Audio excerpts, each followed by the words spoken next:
मध्य प्रदेश में दतिया उपचुनाव जो चल रहा है वो उसकी सबसे ज़्यादा चर्चाएं अभी फिलहाल बनी हुई हैं। हमारे बीच अनिल मिश्रा जी हैं, क्योंकि पहले अनिल मिश्रा ने कहा था कि हम जो है अपना प्रत्याशी दतिया चुनाव में उतारेंगे, लेकिन आज जो है वोटिंग का दिन है। आज उपचुनाव की वोटिंग हो रही है और आधी वोटिंग पूरी भी हो चुकी है। हम इनके पास आए हैं और जानना चाहते हैं कि भाई क्या पूरा रहा है अभी तक, आपने किस तरीके से पूरा चुनाव देखा। और आपने पहले कहा भी था कि भाई हम प्रत्याशी उतारेंगे, लेकिन आपका प्रत्याशी तो गायब रहा, आपने उतारा ही नहीं। देखिए, जब टिकट डिसाइड नहीं हुए थे तब मैंने ये कहा था हम प्रत्याशी उतारेंगे और उतारते ज़रूर।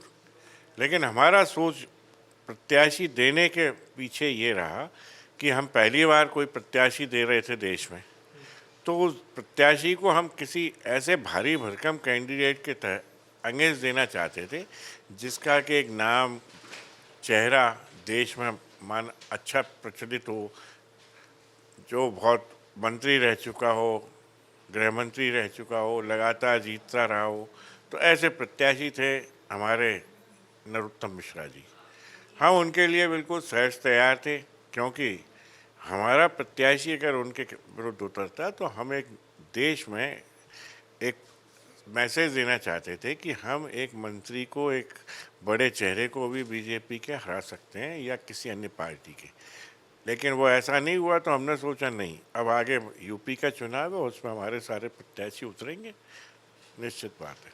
आपने पार्टी भी क्लियर नहीं की कि कौन सी पार्टी से आप उतारने वाले थे और कैसे? पार्टी बहुत सारी हैं, लेकिन हमारी जो पार्टी होगी वो एकदम ऑल ऑफ ए सडन हमारी लॉन्च होगी। हम अभी एकदम पहले से उसके लिए कोई प्रचार प्रसार नहीं करना चाहते। अच्छा, मैं जानना चाह रहा हूँ, अनिल मिश्रा जी ने पहले दावा किया कि मैं प्रत्याशी उतारूंगा। अब आरोप ऐसे लग रहे हैं, कई लोग कह रहे हैं कि उनने पैसे ले लिए, पैसे लेके बीजेपी ने बैठवा दिया, वो इसलिए उनने अपना प्रत्याशी नहीं उतारा है, या तिवारी जी उतर गए हैं इसलिए उनने नहीं उतारा अपना प्रत्याशी। क्या कारण रहा? देखिए, मेरे पॉइंट ऑफ व्यू से तो मैं सभी पार्टियों के विरुद्ध हूँ। कोई भी ऐसी पार्टी ही नहीं है जिसके मैं खिलाफ नहीं हूँ। और ये आरोप प्रत्यारोप लगाने की प्रक्रियाएं तो हमेशा चलती रहेंगी। अगर मैंने जब ये नहीं कहा था प्रत्याशी उतारेंगे या नहीं उतारेंगे, तब भी ये आरोप लग रहे हैं कि अनिल मिश्रा जी अपने मूवमेंट को जो चालू रख रहे हैं, वो कहीं से फंड आ रहे हैं उनके पास, सरकार फंड दे रही है, अधिकारी दे रहे हैं। लेकिन ऐसा कुछ नहीं है।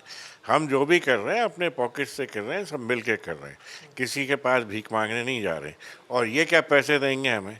अगर हमें खरीद फरोख्त की परवाह होती या चिंता होती तो हमें तो जाने कितना पैसा हम ले चुके होते और शांत बैठ के होते। लेकिन ऐसा नहीं है। हम ना तो समाज के साथ और ना देश के साथ हम कोई इस तरह का सौदा या सौदेबाजी नहीं करना चाहते और ना किसी दबाव में रहना चाहते। हम जिस मुहिम पे, जिस आंदोलन को लेके निकले हैं, देश में जात बिरादरी के आधार पर जो भी कानून बनाए गए हैं, चाहे वो आरक्षण हो, चाहे वो एट्रोसिटीज़ एक्ट हो, चाहे यूजीसी हो, और चाहे सनातन के खिलाफ बनाए जाने वाले कानून या अधर्मी लोग हों जो सनातन को गाली देते हैं, हम उन सब का अंत करेंगे। इस मुहिम पर निकलें और इस मुहिम पर हम 100% सक्सेस होने जल्दी जा रहे हैं। और यह विजय हमारी सत्ताओं को बदलने के बाद, सत्ताओं में हमारे लोग बैठेंगे, वो इसको बदलेंगे। अच्छा, ऐसा तो नहीं है कि लेमलाइट में रहने के लिए आपने कह दिया हो कि प्रत्याशी उतारेंगे, फिर बाद में कोई प्रत्याशी या प्रॉपर मिला नहीं? क्या लाइमलाइट में रहने के लिए कह दिया, और इसका कोई लाइमलाइट थोड़ी मिलती मुझे दतिया के उपचुनाव से। मेरे को तो आज नेशनल लेवल पर सारे मूवमेंट्स डील करने पड़ रहे हैं। जितनी एक यहाँ के मंत्री की औकात नहीं होगी, वो औकात तो मेरे को वैसे ही हमारे सवर्ण समाज सनातन ही होने दिए। तो मैं तो सिर्फ ये दिखाना चाहता था कि एक मंत्री और एक संतरी, एक बड़े से बड़ा चेहरा बीजेपी का या किसी कांग्रेस अन्य पार्टी का हो, मैं उसको हराने की क्षमता या सवर्ण उसे हराने की क्षमता रखता है, और वही करने जा रहे थे। लेकिन ऐसा नहीं हो पाया। दुर्भाग्यवश एक बड़े चेहरे को टिकट नहीं मिला, और मेरे को ऐसा प्रतीत होता है कि वो जानबूझ के किया गया, क्योंकि बीजेपी में एक मुहिम चल रही है अंदर से, जो मैं आज आपको एक्सप्लेन कर रहा हूँ। ये आप बिल्कुल प्रचारित करें, प्रसारित करें।